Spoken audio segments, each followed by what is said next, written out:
Hi everybody, and a very warm welcome to another Friday Live. It's great to be back with you again after a couple of week break. I must admit that couple of weeks did me a bit of good, really. It's very nice, and it's nice to see so many of you on. Julie, you're sunning yourself in Cyprus. I saw the picture of you getting on the plane, very jealous. But yeah, we've got a bit of sunshine here, and better than that, actually, at very, very short notice, we've got Adam with us. Hello.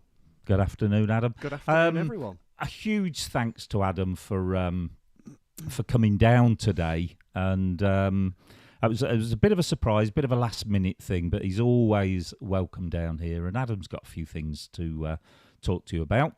There might be a couple of glitches today. We are halfway through totally upgrading the studio video system. It's going to be fantastic when we've done. The problem is we're still waiting for little bits of it. So particularly the camera you're looking at now, if it seems a little bit jumpy at times, it's because we're overloading the old system. But we'll do our best. We didn't want to let you down. I think you should name and shame, Paul, as to why that is. Well, yes, actually, the bit Adam wants me to tell you that the bit that I ordered from Scan arrived the next day. The two little bits that I ordered from another company a week later, we're still waiting for them to arrive. So well done, Scan. That's his plug out the way. I think that's all he came down for, to be honest. He'll probably go in a minute now. I must say, though, if you don't mind me jumping in, is that obviously I've watched your content from, right from the beginning, and the way it's growing and expanding, and there's more cameras and more products and more. It's really, really exciting. It's an exciting time to be a Keyboard World member. Yeah, thanks for that. All right. I will just show you because I'm excited today. The keyboard at the top of me behind is my latest acquisition, and that's actually arrived courtesy of Adam today, which is the Ketron Event 76. And before we get involved today, I just want to dispel any rumours. We are still looking after Korg, Genos, and Ketron. But many of you know I genuinely fell in love with the Ketron, so I bought myself that keyboard. And I think another thing as well, just to clarify that, because there are more things, and I think that's one of the great things about the partnership that we have. Yeah. You know yourself, as I am a Pa5x player. I'm very fortunate in that I've got a Genos 2 at home, and of course a Ketron now as well. Yep. But it's about showing the latest and brand new things that people might not be aware of. Yes. Like, we've spoke about Krumar organs that we do at Scan. We've spoken about Nord, which is a product that I bet many people don't know. But these are now things that we can show and showcase. Yeah. Because how many people now walk into a music shop these days to find the new and greatest product? It's probably very rare, whether or not you've even got one in your town now. Yes. Yeah. So this is a really nice way of being able to showcase new and exciting things. So things are happening, hence the upgrade of the video system. But as I say, slight apologies today if we get a little bit of jumpiness on one of the cameras. I think the rest are pretty much okay. So what we're going to do, we're going to split today up into three parts. I'm going to answer 2 or 3 little questions that have come in the past few weeks. And in answering those questions, I hope that the rest of you learn something as well, not just the person who asked the question. Because a lot of times we get asked things privately that people don't really want to ask on a webinar because they don't want to make themselves look foolish. To be honest, me and Adam have been sort of sharing things for the last couple of hours here today. None of us know everything about these products, and you're always finding new things.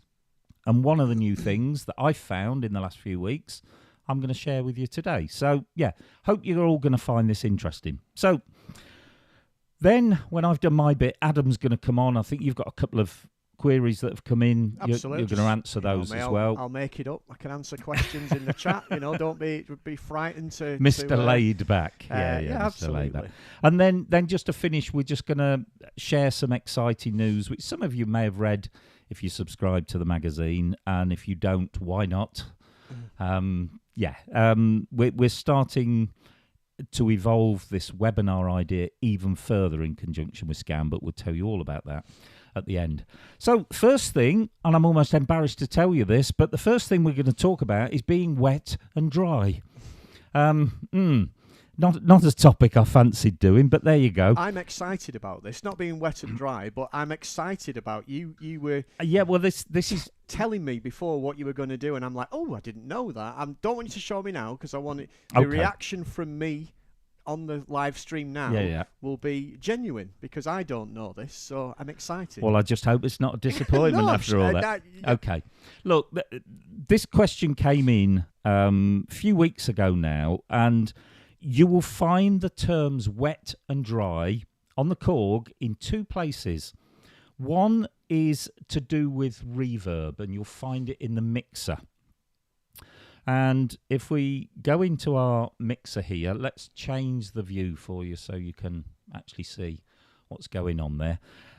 So if we go into the mixer and we go to our expanded mixer and we look at our master effects, right underneath where it says the name of the reverb up at the top here, it says wet stroke dry. And you'll get two figures which will change if you highlight it.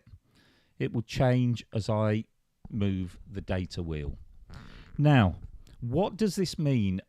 All signal from a sound contains a dry part and a wet part. The real best way I can explain this to you, imagine you are in a very long, hollow corridor. And there's a guy about to blow a note or two on a saxophone.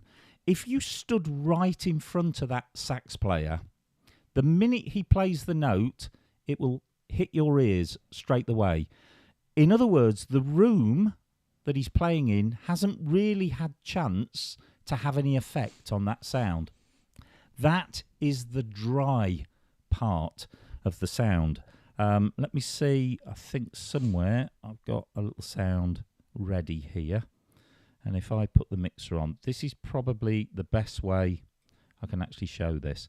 So I'm going to wind it right back till it just says dry in that little orange box you can see there. So if I now play the saxophone, totally dead. And that's the sort of effect you would get if you stood literally right in front of the sax player, because you're just hearing the pure sound.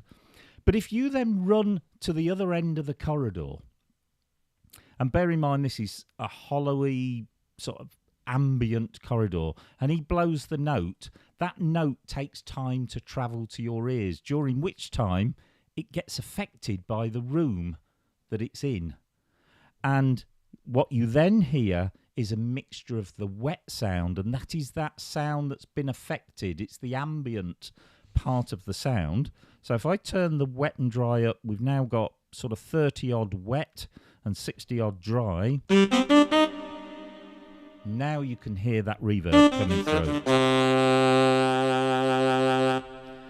And that is what wet and dry means. It's the pure signal. I mean, if I took it right the other way and went just for the wet signal... Oops, sorry. Take that off for a minute. You've got this huge ambient sound. But that brings me to another point, which is I come across quite regularly. Can I just butt in for 1 second? Sorry.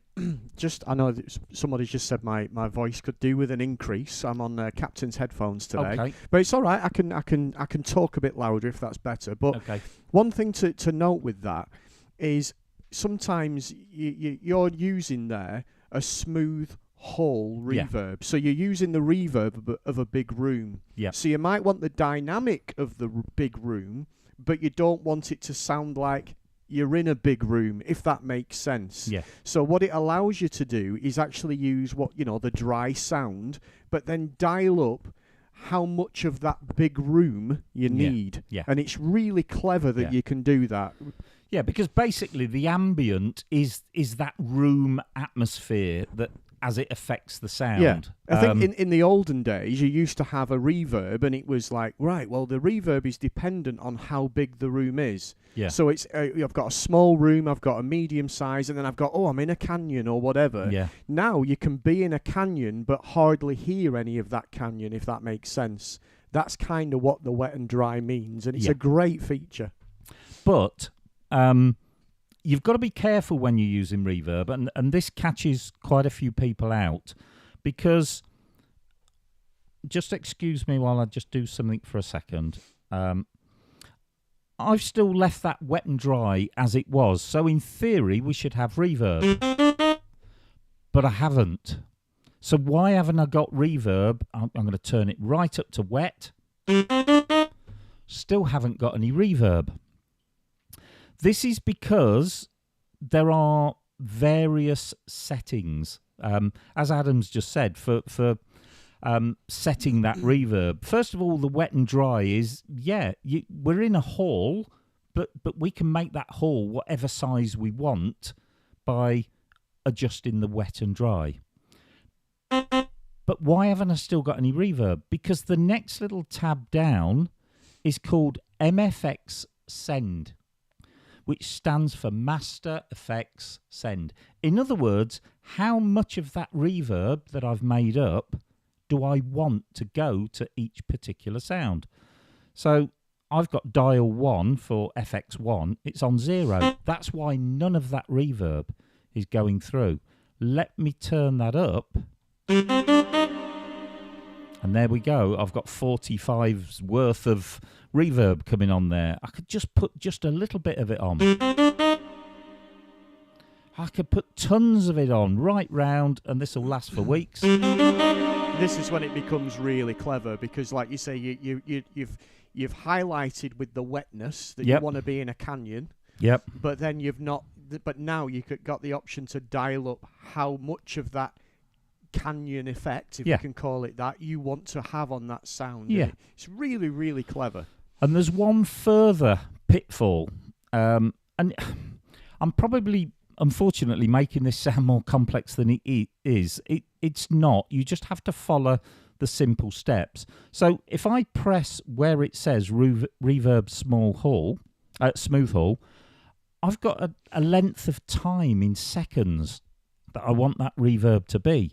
So if that was down to 0.1, which is as little as I can go, I'm almost back to having no reverb.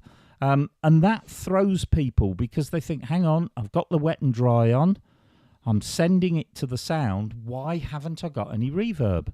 And that's because you've told the reverb only to be 0.01 seconds long.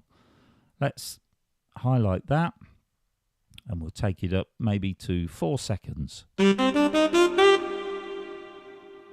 So, like Adam said, this is incredibly flexible.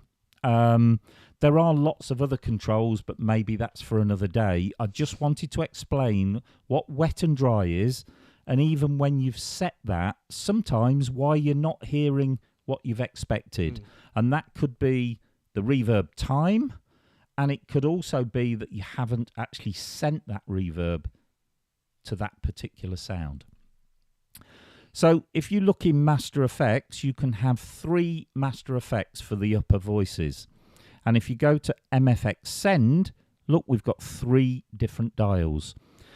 Because if Master Effects 2, for example, was a delay, where the sound sort of bounces off, you might only want that on one of the sounds. And that's why you're able to send it to just one sound and leave the others at 0. It really is an amazing set of functions, and there's almost no reverb that you can't create using this. That said, we all find our favourite reverbs, and we tend to stick with it. I probably use 5 or 6 different ones, but that's right across the board. If you took a saxophone like that, if you wanted that sax, as though it was in a sort of 80s pop ballad, it would be quite swimming in reverb. It'd have quite a lot of reverb, be quite dreamy, etc. If you're trying to, great for numbers like Baker Street. Yeah, perfect. You see, that would have had reverb on. It's a pop song. They put some effects on the sax. If you were trying to emulate, say, a little trio or quartet playing in a really small, intimate jazz club, then you just wouldn't get that amount of reverb. The real classic thing is, think of strings. If you've got a little string quartet in a little room, there's hardly any reverb there at all. But if you're listening to James Last, bless him, when he was alive, out with the orchestra in a big concert hall, there'd be loads of reverb there on the strings. They'd be singing out. Think of the cathedral organ. Go into any cathedral, clap your hands, you will hear that natural reverb. Go and clap your hands in your lounge where you've got your carpet and everything, and you won't get the same effect. So you need to set reverb to suit what you're trying to emulate. Now, there was a reason for talking about wet and dry. I said there's two places that you're going to find it on the Korg, and the other one is let me just get the other one that I prepared. Harmony. The other one is in the ensemble. Harmony, block chording, automatic chording, whatever you want to call it. I think we all know what it is. It's where you play a chord in the left hand and it automatically fills out with more notes on the right hand. Now, again, this is a lot more powerful feature than people give it credit for. If we go into menu and we go into keyboard ensemble, now this applies on the older models as well, so PA4X, PA1000, PA700, you need to go to the ensemble tab. Now on PA5X, I've got 3 columns here, so actually I can have the ensemble or I'm going to call it harmony because I think most people know what it means then. I can have that on any particular sound. I can have it on more than one sound, so I can have it on 2 voices. I can actually have it on all 3 voices. And as amazing as it is, you can actually have a different type of harmony on each of the voices. I personally wouldn't recommend it because it's just going to become a real mess of sound. But this is the thing that I found this week. I was messing about and I noticed it says wet and dry. And I thought, well, how does that apply to harmony? Think back to the reverb a minute ago. The dry was the pure sound and the wet was the ambient element of it. With harmony, the dry is the note you're actually playing. That's the melody note. The wet is the harmony notes that it's adding. So it's being used in a slightly different context. But then my brain started ticking, well, why are they telling me wet stroke dry? And I pulled the menu down, and for the first time ever, I'm not ashamed to admit that, I found wet only. So here's what it does. First of all, let me take all the harmony off. I've got 3 voices. I've got a vocal sound and 2 lots of strings. And obviously, whatever notes I play, it would just play that one note. So if we...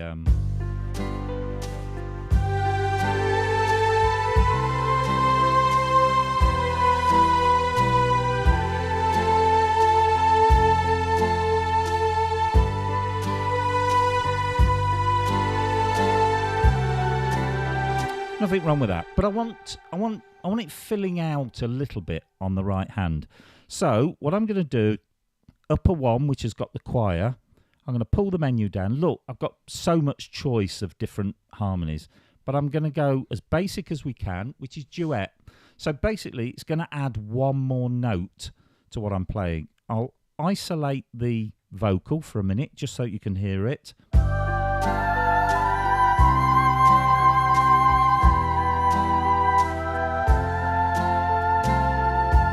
Now, it's a little bit high, but it's high for a reason because I'll show you how I'm going to use it in a minute, but I'll play it down there.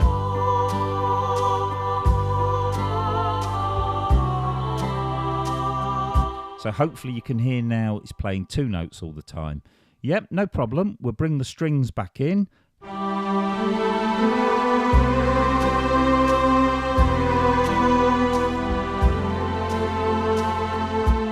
So my strings are just playing a single note, but the vocal is playing 2 notes. That's fine. And I think most of you will have done that at some point. But when we get to the middle bit of the song, the melody goes like this.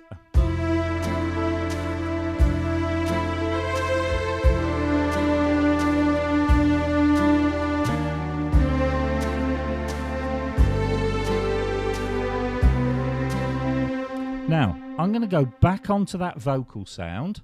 So I could play it as a double note just to prove this.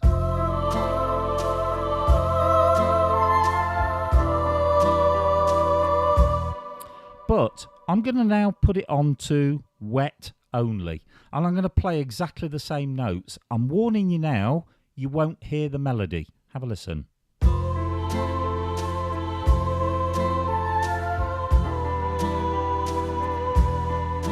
Because all you're hearing is the harmony note. It's a great feature, that. Yeah. It's great for if you're playing along with a singer, for example, that might be playing the melody line. Exactly. It's a great thing to... Now, you as a keyboard player, you couldn't play it like that because nobody would know what you're playing. Yeah. Because you're not hearing the melody note. But if we let's just bring one of our strings back in.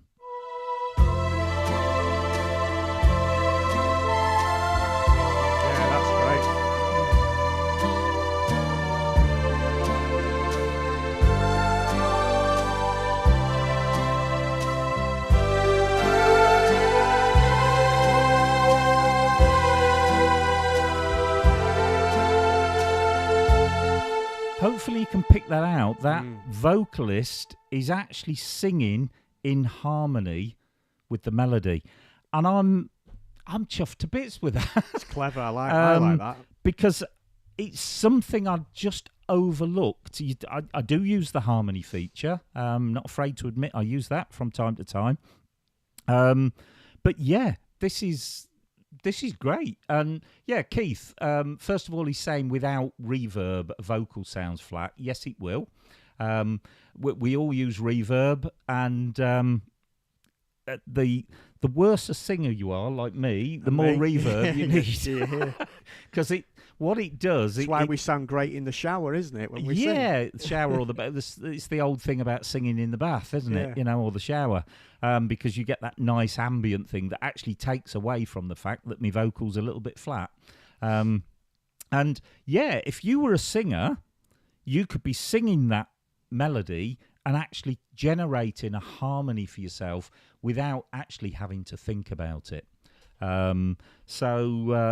Yeah, I hope you found that interesting, because I just think it's just something I can see so many applications for that.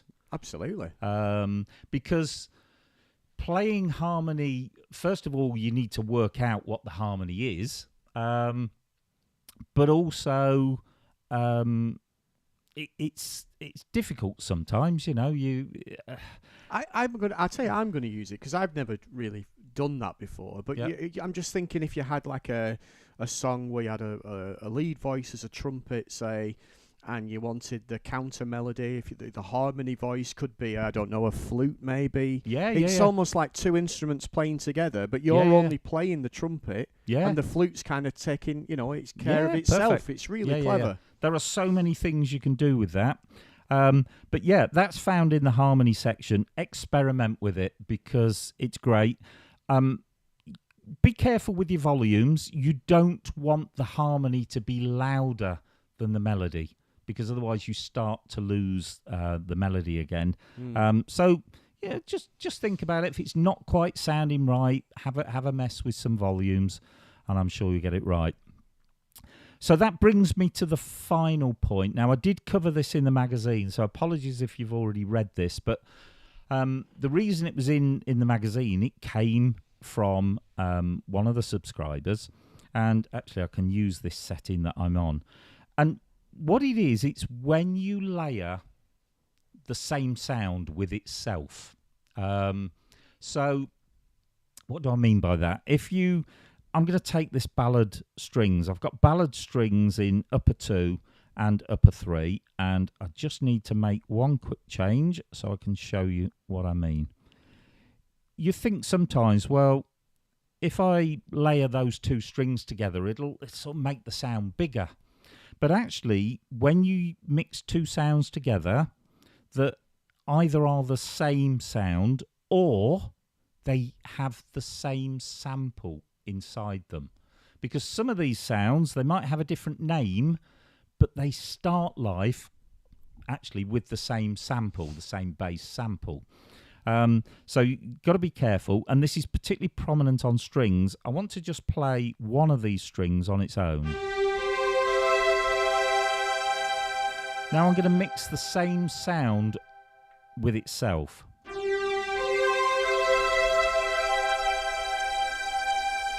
Now I really hope that's coming across on the video. You can hear this horrible phasing. It's all out of phase with each other.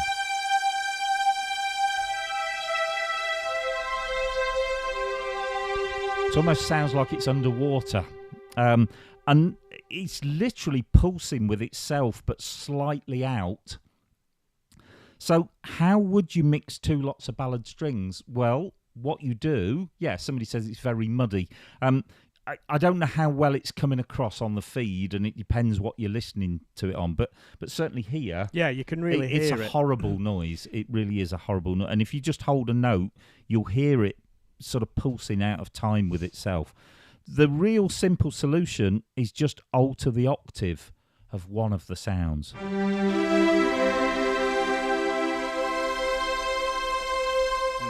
Then you have no problem at all, and you've actually created that big string sound that you were after.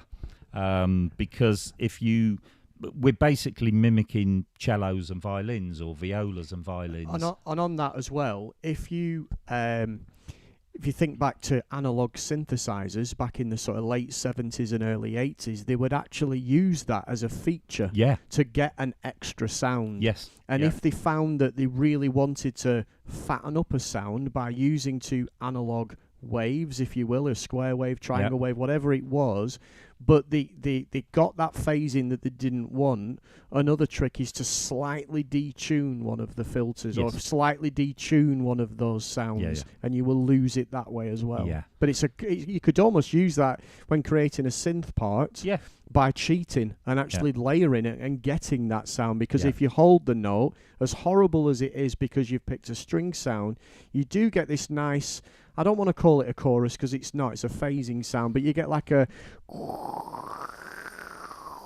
sound. It's where the vibrations are vibrating together, and you can use that as a feature. I think if you think of it in simple just think of it as a wave going up and down, and imagine 2 waves. When one's going down, unfortunately the other one's going up, and that's why you're getting that sort of phasing. But shifting the octaves is the easiest thing to do. Sometimes you could put one up an octave and one down an octave. Then you've actually got string parts that are 2 octaves apart, so that the higher one is definitely the violins, and the deep one is the cello. You could add the third one, exactly the same sound if you really want to, but leave that at its standard octave, and then you've got your cellos, violas, and your violins, and that's how you create those huge sounds. I mean, we've just been talking about harmony. That actually is harmony on its own, because when you play that note, what I'm actually hearing is that note an octave below and that note. So it is actually playing the duet that we set up earlier, but in a different form. So shifting octaves actually gives you a sort of auto harmony, if you like. It's not as prominent because it's more spread out than a lot of the block chords will obviously be in the same octave, and the duet will be in the same octave. But you can create a totally different type of harmony by doing that. Imagine doing that, then using the wet only on another sound. Exactly. And you've got harmony. Honestly, it's blown my mind this week, so I really was keen to share that with you. Okay, my final little bit is to do with the pads. I'm always bleating on about pads, and I'm on a bit of a mission, really, to get people to use them more than I actually know they do. And this has come about. I've started to create a bit of new software, which Adam's took a fancy to and stolen really nice. it already. I have. I've paid you for it in kind. Well, yeah, okay. It's fantastic. Really good. So what I've done, I'm starting a series of packs. First of all, for Korg Pa5x, but I will carry the concept on to Ketron, Yamaha.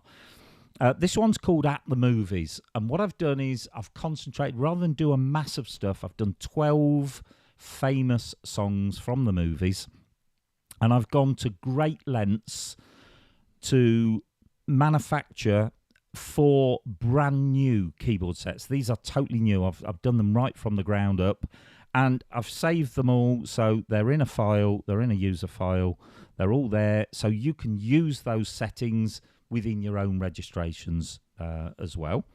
It's really awkward, you know. See, I say this every week, but looking through this microphone, I can't see the buttons. Can't see the buttons. So yeah, I've done that.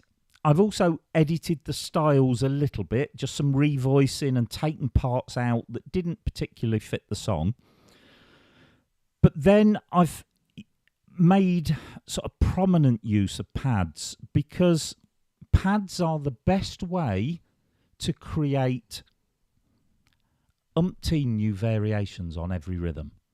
It's wonderful that we have 4 variations, but if you then mix that with 4 appropriate pads, and you think you can have any mixture of those 4 pads with any one of those variations, I don't want to do the maths, but it works out as lots and lots of possible combinations. And here's the other thing that I found out.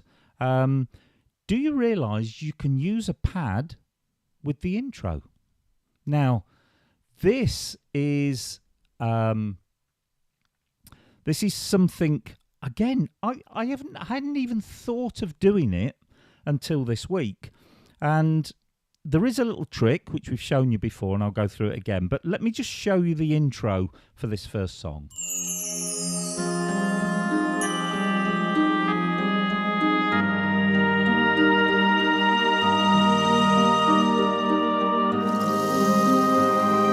I won't do the whole thing, but beautiful intro. I've revoiced that just a little bit. It's called Abstract Orchestra, and it's one of the freestyles. Problem I have, and I found out today Adam has the same problem, the freestyles, because of their nature, it's hard to keep time. And I know you'll be shouting at me now, you don't actually have to keep time, and that's true, but if you want to use things like fill-ins, then you do need to keep time, because otherwise you press the break or the fill-in and you've only got 1 beat, because you were actually on beat 3 and you thought you were on beat 1. So it is important to try and keep time, but because of their nature, because they are free and easy, it's difficult sometimes to pick out the exact beat. So what I'm going to do here, and here's my little trick for you. I'm just going to reload the book entry. I've programmed a piano arpeggio to go with this, because that will help me keep in time, and I want it to come on with the intro. So here's the trick. I take any chord recognition buttons, that's the lower and upper, take any of them off. I'm going to press pad 1 and then put my chord recognition for the lower back on, and that effectively gives you a synchro start on the pad. Now, this won't work for pads that have drums in them, because drums don't rely on a chord to trigger them. They just play anyway. But instrumental, orchestral things, you've got this little workaround. So if I play the intro again, you'll hear my piano arpeggio in the background.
need to go on. But see how I'm creating that really big orchestral sound, and that's coming out of the pads, and I can bring them in and out. So if I suddenly want to go back to just that very haunting horn sound, I can just knock some of the pads back off. You've got a volume control overall for the pads. It's fantastic the way you can use pads like that. Let's try another one. This, apologies about the way I play this, because as always, I end up programming stuff that I don't actually play. So I have to sort of quickly download the music. But this is a Western theme, the theme from The Big Country. And if we put that on, let's just have a listen to the pads. The first one is called French Horns.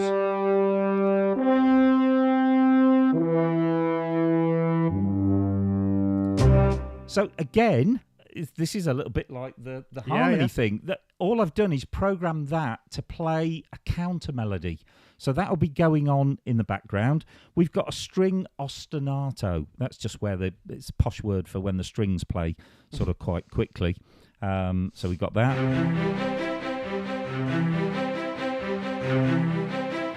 Mix it with the style.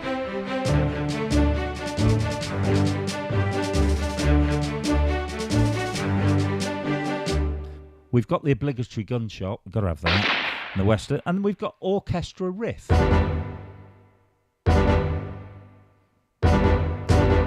Now, some of these sound nothing in isolation, but if you then put them with the actual style, it works.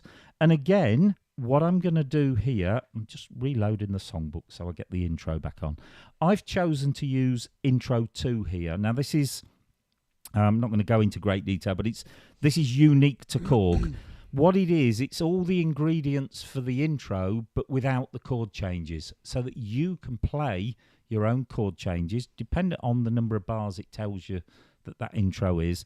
And that's a great way of making a song-dedicated style. So what I'm going to do my little trick again. I'm going to turn the chord recognition off. And I'm going to use pad 2, that string ostinato. Put that back on, and I'm going to play the last 4 bars of the piece that will sort of lead us in, like this.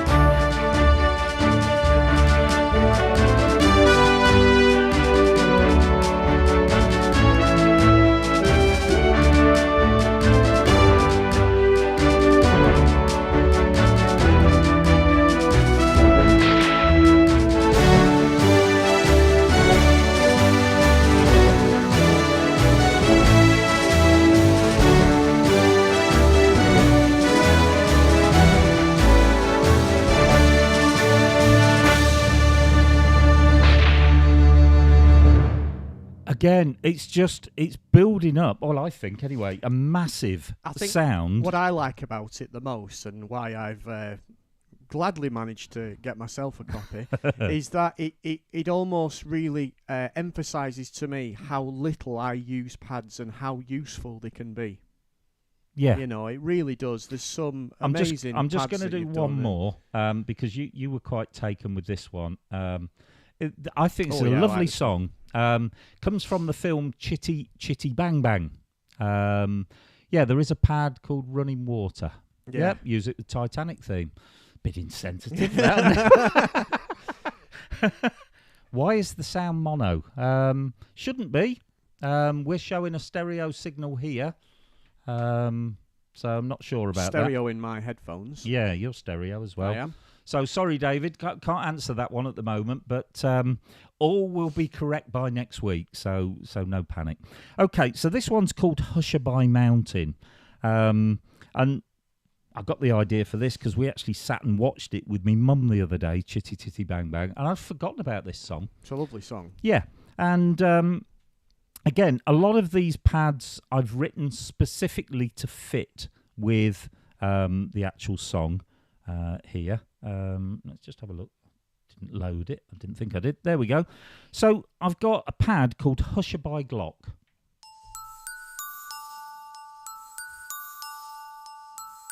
Okay, very simple. And we can mix that with the style. We've got another Glock. Deeper. So we can put them both on. And that's the really pretty element. And in Chitty Chitty Bang Bang, there's a sequence where they start a music box and the girl dances. It's not for this song, but I thought, why not include a little sort of music box, almost clock, so you'll hear the winding up. And I made that just using some drum sounds.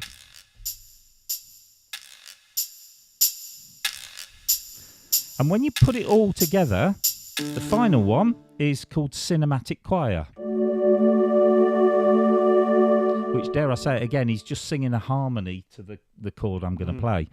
So I want this Glock to be in the intro. So again, let's just do this for the last time. We'll load the entry up. I take my chord recognition.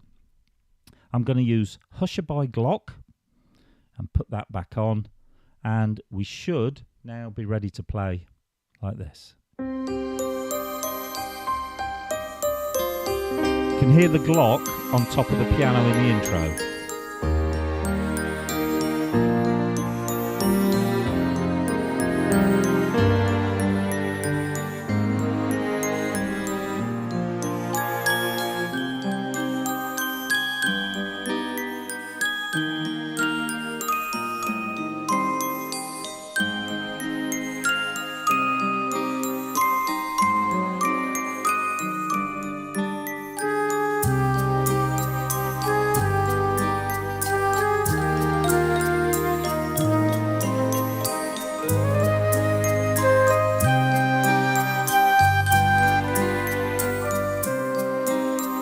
Bring the choir in.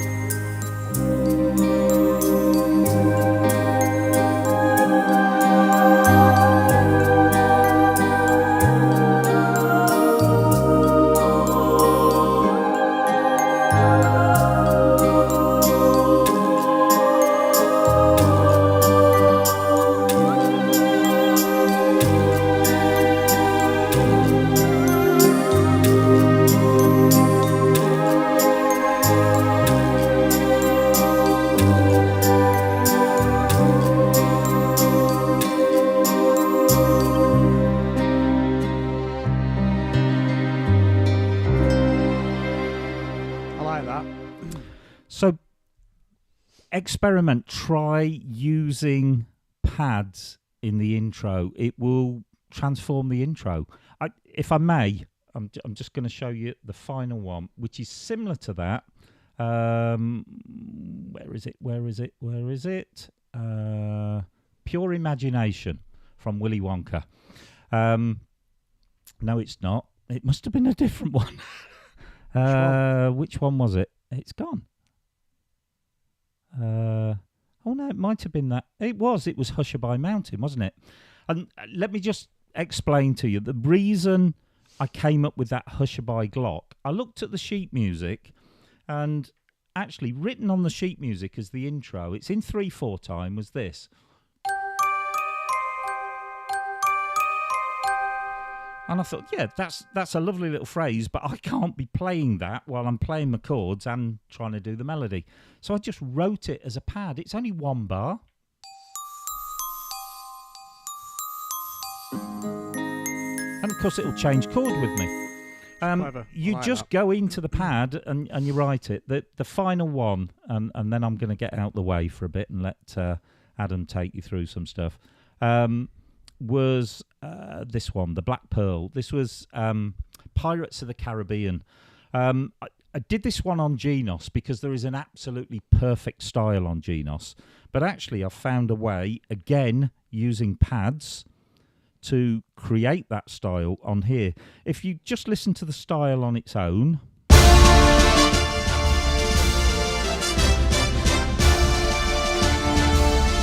Let's take the intro off. That's okay, because what I've done is I've taken some parts out of that style that didn't fit with Pirates of the Caribbean, but I now need to start putting some things back in.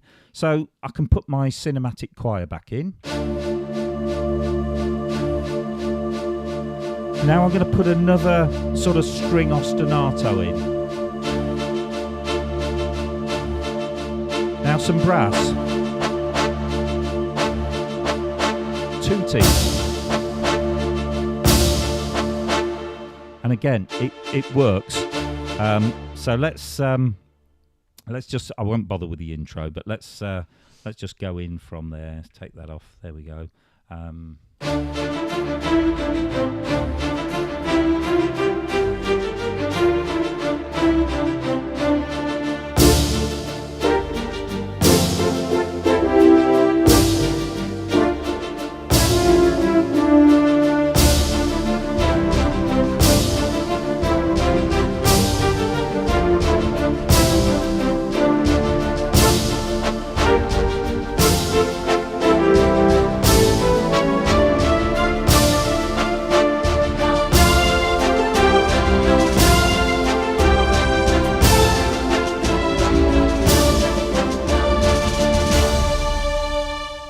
There you go. So, awesome. Yeah, you can build that up, and now you've got a perfect sort of Pirates of the Caribbean type style. Right, I'm going to swap with you, Adam. Great, I've got 11 minutes to do.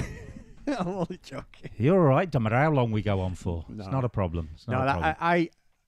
I really like that, and it certainly made me want to go home. I've just thought, you know that one you played, the Chitty Chitty one? Yeah. Ask Me Later. I've just thought of a really good song. Another song you could play to that. Okay. That software, by the way, I'll get me a little plug in. It will be available as of next Monday. Amazing. And we're going to do a whole series of those. That was at the movies. We're doing a country one. We're doing a big band and swing, so on and so forth. So, Adam, I'm going to leave it with you. Thank you.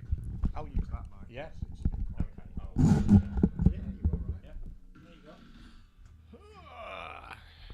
Good afternoon, everybody. Hope you're all very well. So what I thought I would do in my little section is, I'm going to strip it right back, because one thing that Paul does incredibly well is, obviously Paul has a great knowledge of all the different instruments, whether it be a Genos, whether it be a Korg, whether it be, obviously now Ketron, of course. But sometimes it's important for me, and I think for us as a whole, to understand how the sounds work, shall we say, on the Pa5x. So obviously, Yamaha and Korg kind of look like they operate in the same way. Upper 1, upper 2, upper 3 and a left. Ketron are the same now, upper 1, upper 2 and drawbars, of course, which Paul's covered in his recent videos, and of course on Genos or Genos 2, upper 1, upper 2, upper 3 and so on. It's all the same, isn't it? But it's kind of not. Because on the Korg they have a feature called keys or keyboard sets or main, and it's different, and it's quite difficult to understand what that actually means. So basically, the way I always look at it is a keyboard set on a Korg is kind of, think of it as a registration, but without a style. Sometimes at home on my Genos, I might make a great sort of Hank Marvin sound, or a great James Last sound, or a great Glenn Miller sound, and you can spend quite a bit of time layering up all these different parts and these different sounds, and then you kind of 6 months later, when you want to do another James Last song, or you want to do another Glenn Miller song, you think, oh, I made that sound, but you can't remember where it is. Or you've then got to find that registration, reload it back in, and then edit it, or copy it, or completely write down what you did last time and make it again. The beauty of a keyboard set, of course, on Korg is you can recall those at any time and use them in any song that you want to create when you're creating your own songbook entry, of course. So, the first thing that we always do, I'm just going to reset it back to piano, when we get, and I'm guilty of this, and I mention this quite a lot, so please excuse me if I've mentioned this before, but the first thing that we always do when we get a new keyboard is we try and make it sound like the old one. Yeah, don't we? We always do it. We always think, oh, this sounded great on my Genos 1. I want it to sound like that on our Genos 2. Or I had a Pa4X and I used to play this and it doesn't sound the same on the 5X or whatever. So we're often quite guilty of making our brand new keyboard sound like our old one. Or let's look at it a different way. Let's look at it as we're going to play a piano. So we pick a piano sound. Ooh, it sounds lovely. Now you think, right, well, I'm going to do a pop song. What sound should I put with a piano? Strings.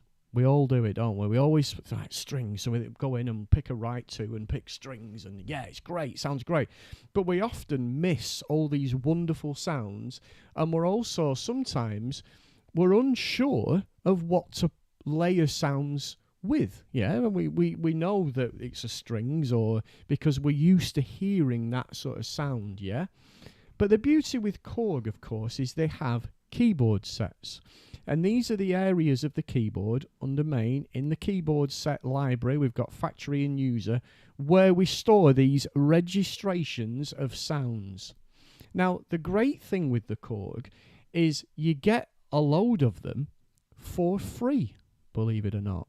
And I know we all know this, but it's important to look through these, because what they do is they actually, some of the things that Paul was talking about before with wet and with dry and with harmony and not, it gives you ideas when you're learning to put these sounds together. I'll give you an example.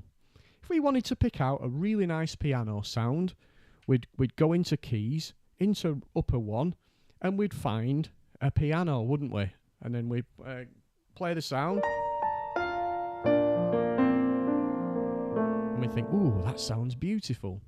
But if we went into keyboard set and picked a piano, it's even got the same name, look, Austrian Grand. But if you notice, it's using two sounds. Let's listen to it. Sounds the same, so let's investigate that. If we look on the main screen and then move to keys, you can see it's using two voices. It's using Austrian Grand, which is this sound.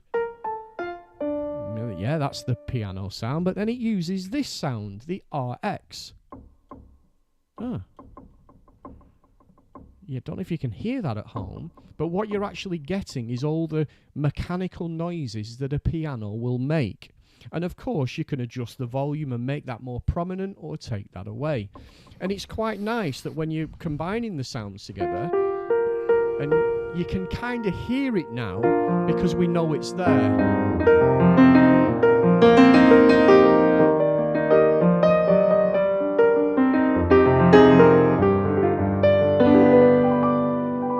Just gives more realism to your sound. Now that's just a basic idea. Now we talked before about layering sounds. Some of my favourite sounds on the Korg are actually within this piano category. So as we flick through this and we go to sorry, I'm just looking at the comments.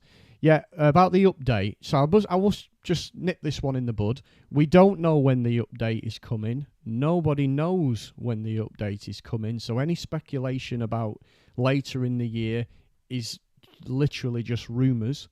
We've got more knowledge at the moment of who Manchester United are going to sign in the summer transfer window than we do about the... no one knows. And believe this from me, most of the people at Korg don't know when it's coming, because it is literally in a bunker somewhere in the deep heart of Italy, where they're busy scurrying away working on that. And dare I say it, a really important point is that we've just, I think, just illustrated today that even having had one for 3 years, I'm still finding new things. Yeah, so I gig with mine, and I gig with mine all the time. I'm sure many of you. I've saw Billy and Jakey in the comments before have seen me do my concerts and stuff on Pa5x. There's still so much to learn as it is. Absolutely. So it is important to know that. So whilst yes, we can believe that it's November and December and be disappointed by that, but we don't know. So there's just no point. What I always like about it, when I had my Korg Pa4x and Paul was the same, we never knew when these updates were coming. And they were just, I mean, I knew obviously because I work for Korg, but Paul never knew. And he would just drop one day and be like, whoa, there's all this cool free stuff that I'm getting with my keyboard. That is the best way to think about any of these products, whether you own a Genos 2. A Ketron, again, is another company that releases updates every couple of months, 3-4 months, whatever it is. When they come and it's great. Yeah, just trust me, it will be great when it does come. But when is that? I don't know. So, yeah, anyway, back to my piano. So, yeah, if we go through some of these piano sounds, you can see there's some incredible sounds. I mean, that's just a bizarre sound. That's cinematic piano. And what you can do is you can then look into that and find out how that sound is made. So we'll go into keys. And we can see, right, here we go. It's using 2 sounds. Forget the lower because the split's not on, so that's irrelevant. So we're using 2 sounds. We're using a cinematic grand, which is a really bizarre sound. It's almost like a reverse sample at the end. It's kind of what you hear on a lot of these adverts nowadays, isn't it? They take sort of a classic song and play it slowly on a moody piano.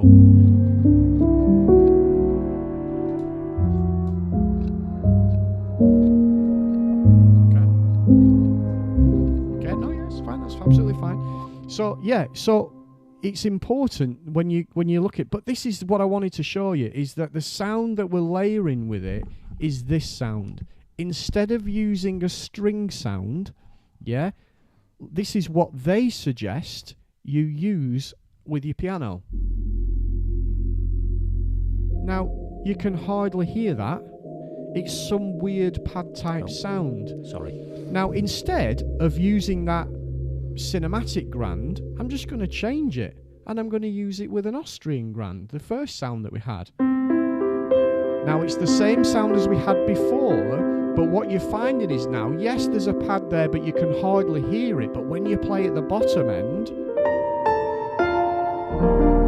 you get this really nice deep bass sound. And it really does give a great round sound for your piano. And then all you do is obviously think, wow, I like that. I'm gonna keep that, hit the drop down menu, save, give it a name. It's there forever. Yeah, some others, just to give you an idea, and I know we're running out of time, so I want to keep this. Well, I'd rather be honest with everybody. We have got a power problem because this old system is draining the computer rapidly. It's all right, no worries, no worries. I'll be quick because we have got an important announcement we want to do at the end. But I mean, obviously, Paul can have me back anytime he wants. But my favourites, just for everybody at home, when I find it, is this one. It's called Upright Atmosphere. Yeah. Now, if we hear the sound on its own, what have we got? It's a Japanese upright, so it's a Yamaha basically sample.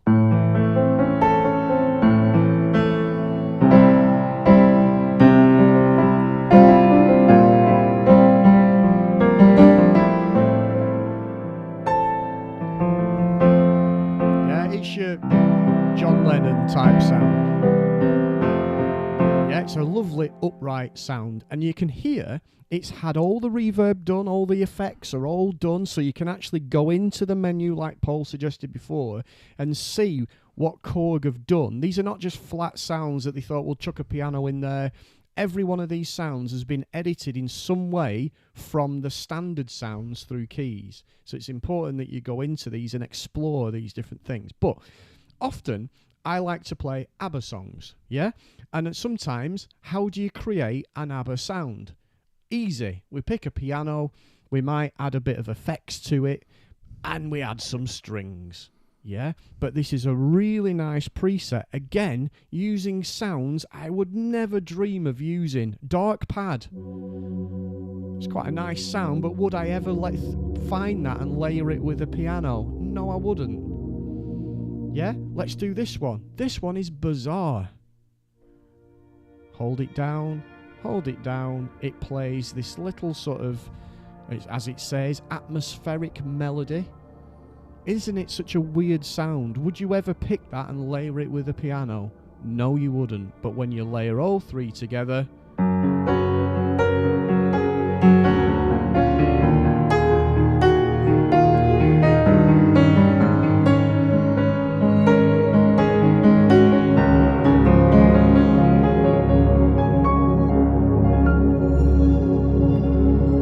holding it down, I'm using the sustain pedal. Such a haunting, wonderful sound.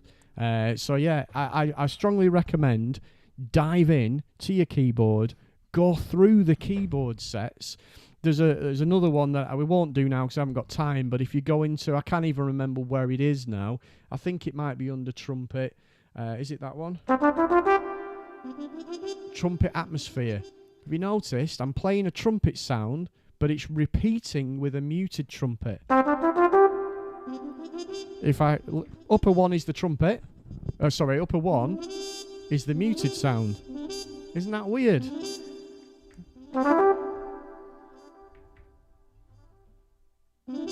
So you can actually dive into the effects and see how they've made that. You could edit that sound if you don't want to start from scratch.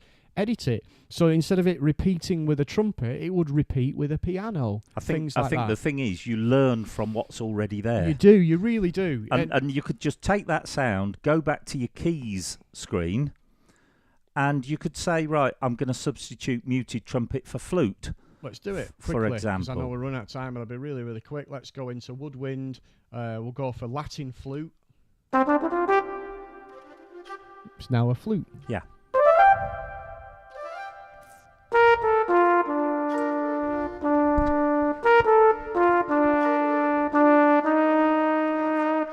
So you can create your own sounds from what they've already given you. And I think all Adam's trying to say in a nutshell is learn your instrument. Absolutely. Just explore it. Yeah. And that's the thing. We all, instead of rushing and diving to make it sound like the old one, which we'll all probably end up doing anyway, but it's important to go through the keyboard sets on the main and just pick a sound. And you might think, I'll never, ever, ever use the sound. And that's fine. But just play one of the voices and just look through the effect and look at how they've made it sound that way. And like I said to you before, like the jazz trio, I don't even know what that is. But, it's just a piano, but it's edited in some way. What have they done? You can see they've actually added a lower voice and added a split point with a late night acoustic bass player with a cymbal.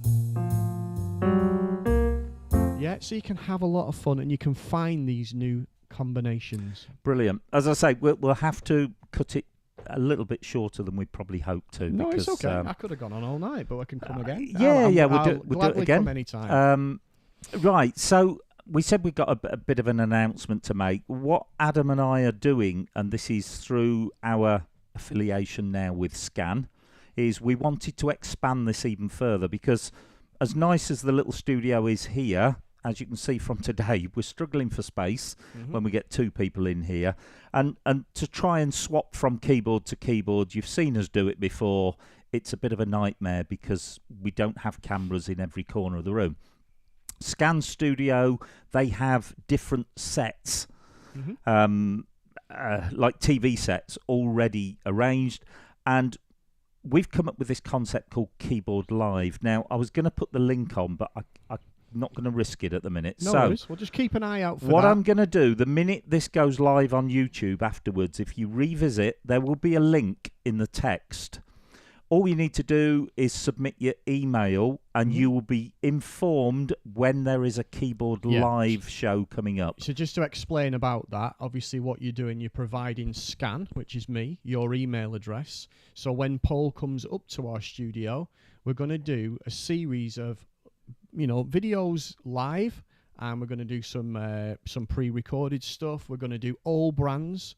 We're going to not just talk to you about keyboards. We're going to look at things like headphones. We're going to look at mixers. We're going to look at accessories. We're going to have a lot of fun with it. Yeah. We've got demonstrators from all the major brands coming to do some things. We've probably got Pete Shaw, and we've got Steve Hubble coming from Korg, of course, and of course myself and Paul. We've got Ian Griffin from Ketron. Yeah. There's all sorts happening, and we've got lots of different days planned. And we'll also have some of Scan's specialists. So the guy who specialises in headphones will talk to you about headphones, and he's got this most brilliant piece of equipment, so you can hear the difference between different. Yeah, it's very blown clever. me away. Yeah. So, don't think how are they going to show headphones on a webinar. We can. Yeah. And this is the beauty. The whole concept of this is we're going to put a television show on for you. Yeah. That's the idea. There'll be little adverts running in it. We're actually going to do a little bit of selling as well. So Scan are going to try, if we're talking about accessories, they are going to try their best to source some deals. It might be on 10 units only or whatever. Yeah, we'll try. It's but something sort different. of shopping channel style. We will do a little bit of presentation, and if you want to buy, you'll be able to buy at a special price. Yeah, and also the thing is, it's completely free.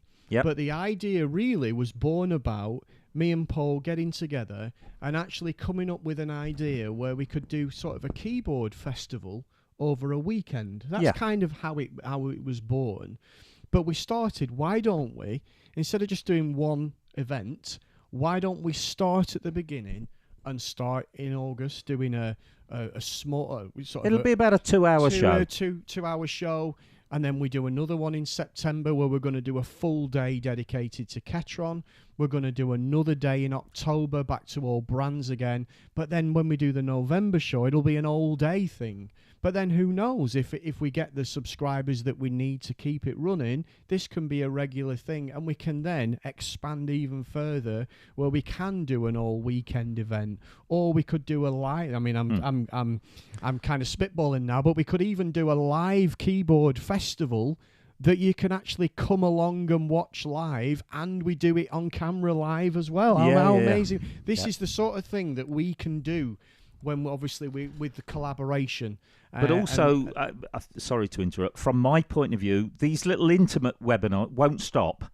This is an extension of that, and it'll just give us scope to like Adam said, because they've got everything set up at Scan, Adam could be showing you something on a Korg and swap to me on a Genos, and it will be seamless. Yeah. And we have many different... we hope. Well, yeah. We have many different, as Paul explained, we have many different ways of presenting. For those of you that have obviously mentioned earlier, someone mentioned in the chat there about it's great that they're a subscriber of Paul's channel and they're a subscriber of my channel, at Scan Keyboards, of course, on YouTube, that we're actually doing things together as well, and it should always be a collaborative thing. And at Scan, we simply have the space. Yeah. We've got the studio that you're familiar with if you watch my channel. Keith's Free for Vocals is saying that's there great. You go. We'll give you a ring, Keith. So we've got the channel that you might be familiar with, the set, if you will, on my channel. We'll also have a green screen set. We also have what we call a white set, which is great for displaying things like monitors and things like that. We have a pure headphone set. Yeah. It's purely just for headphones. So it will really make it a lot more snappy. Paul, of course, can still do some video content here as well. And one of the special guests is actually up next week to put all that together, isn't it, to start that? Yeah. So, it's very exciting. It's really, really exciting. And also, one other thing, just for you simply giving us your email address and allowing us to let you know when these live streams or these pre-recorded live streams, whatever you want to call it, Keyboard Live is actually going live. One of you will win a set of Korg NCQ1 headphones worth... There you go. Well, they were 350 quid, I think, when they came out. So we're going to do that as well. Brilliant. So I hope you're all excited by that. We are. We'll keep in touch with you about it. It's going to be great. It really is. I'm looking forward to it. Yeah, absolutely. I'm back next Friday with Ketron. And it's really a look at what I've learnt in my first 8 weeks of owning a Ketron. Got some nice little hints and tips to show you, some more sounds that I've discovered on there as well. So I'm back next week as well. If I can you? mention that, I'm back next week with Simon from Yamaha on Genos 2. Well, there you go. So check out that on Scan Keyboards on YouTube. There you go. Brilliant. I can't thank Adam enough for popping down. I'm sorry I've had to cut him a bit short. But the last thing I want is the battery to die and everybody disappears. Yeah. Thank you, as always, for joining us. We've enjoyed ourselves. Yeah, absolutely. Hope you've enjoyed it too. And we'll see you all again very, very soon. Bye for now. See you all later.